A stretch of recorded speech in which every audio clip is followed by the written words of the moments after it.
So welcome to the start of the arrival story to Highclere Castle. And behind me is London Lodge, because it lies in the direction of London. There's another lodge called Winchester Lodge because it goes towards Winchester to the south of us. And this was created in 1793 by Geordie's ancestor, who was the first Earl of Carnarvon. He'd been recently ennobled by King George III, and he was celebrating the fact that he was now an Earl. So he thought he'd have a new gateway entrance to his spectacular park, which was created by Capability Brown. So he was sort of creating a sense of grandeur and that wonderful anticipation of arriving at his home. The first stage was through this lodge. It was completely dilapidated and broken when I had first met Geordie. So we have restored it over years. It was covered in laurels and rhododendrons. And in fact, I didn't even know there was a wing either side of it. It was that bad. The water just poured in the top. It was a work of some years to restore it and no little money.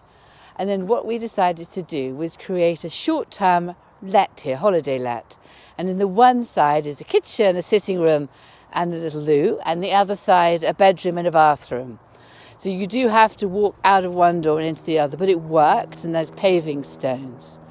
And I hope for the people who come and spend a couple of days here, it's great time out. It's got a beautiful walk from here to the Temple of Diana, wonderful trees, and there's nothing scheduled you have to do apart from perhaps visit the castle for a tour and have some afternoon tea. So today many of our visitors leave by this entrance, but in the time of, for example, Benjamin Disraeli and Salisbury, Lord Salisbury, arriving here in Victorian times, this is where they'd have trotted in their horse and carriages, arriving and turning and winding through the rhododendrons and between the trees before passing the Temple of Diana and then carrying on towards the castle. So the entrance story to a gentleman's residence and the arrival story is every bit as important as the actual house. It's the anticipation and the excitement, and you're building up to where you're going to be greeted by your host. And then you'd be suitably impressed by the grandeur of the park surrounding his house. They set great store by nature and the trees they planted. They thought it very important and very conducive to peace of mind, and they were always going for walks. I think we're remembering once more to always go for walks. Anyway, it is a joy to once more arrive at this point through London Lodge and find your way to the Temple of Diana, first of all.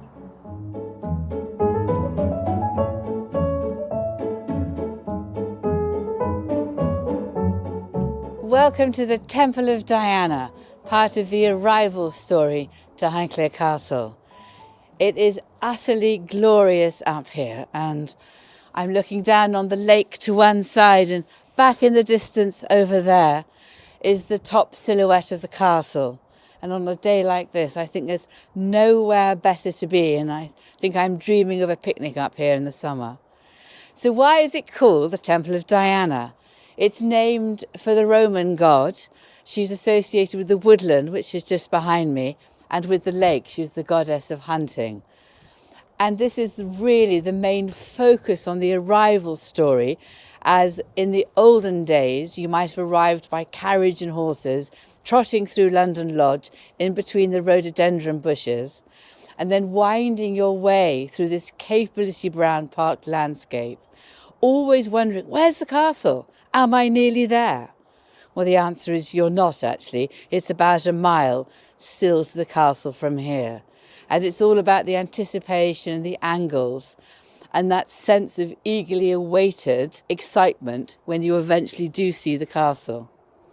This temple was actually first created in the 18th century. They were very keen on temples because they grew faster than trees, which I'd completely concur with. You've got something there to look at for all your efforts straight away. But it was redesigned by Charles Barry when he'd been commissioned by the third Earl of Carnarvon to clad the Georgian house, Highclere House, and create the castle today. So this was his kind of testing commission, if you like. And I think he made it taller and bigger and higher and more grand because he was going to create a much grander house. I think there are 15 of these Corinthian pillars marching round this central circular building here, which is supported by some brickwork, and then I can see the render all above here needs ever more work. I suspect it looked immaculate for the first 100 years, and Geordie and I always seem to be repairing it, but it's a labour of love and very happy to carry on. It would be amazing to repair the inside as well, but that may not be possible to do in our lifetime, but at least we can make the outside secure. And my husband's done a lot of work on the dome above me here, and he's clambered up inside to see what was happening when it was scaffolded and replaced all the different urns. So that, in a sense, reflects what you'd have first trotted through, London Lodge, with the work of Eleanor Coade, an extraordinary entrepreneurial lady of the 18th century, with great big stone look-alike urns and decorations, trotting through there, wondering and admiring this extraordinary parkland before you actually arrived at the front door of the castle. Amazing. We are so lucky to be able to touch and see these visible records and stories from our ancestors. It's so much easier to imagine yourself walking in history and time when you've got something here to touch and feel. I can see there's a little mark here, and from the old photographs there was once an iron fence all the way round here, which would have definitely been a bit safer. And whereas we've just painted windows on here, they would once have been proper windows. And I've even got a photograph of a horse tethered round the corner here. So maybe this is soon going to be Highclere team picnic spot when the weather's a little bit better. It is a joy, and I never tire of being up here.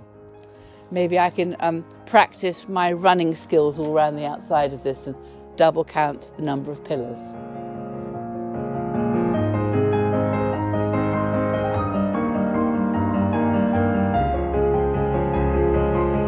We've made our way from London Lodge, past the Temple of Diana, and eventually, following the winding road round, we've now made it to the crossroads in the middle part of the park.